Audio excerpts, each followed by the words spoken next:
Вот у нас ночной рыбак, темновато, еле видно. Расскажи, во сколько приехал? Начало 9. Так, а сейчас время сколько у нас? Сейчас время 10, наверное, минут 10-10. Сколько штук примерно поймал? Больше 30 это точно. Вот так, ребята, 1,5 часа делов. Я только что сам сидел, вот здесь Еще на 5-м домике, вот здесь сидел.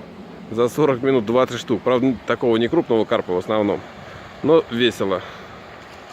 Вот он-то, очередной карпенок плывет. как с пулемета. Это бывшая форелевая зона, так по секрету. А вот здесь за сеткой рыбачок сидит, ловит крупного карпа, прям сразу за сеткой. Вон там плескается, его видно. Так что вперед!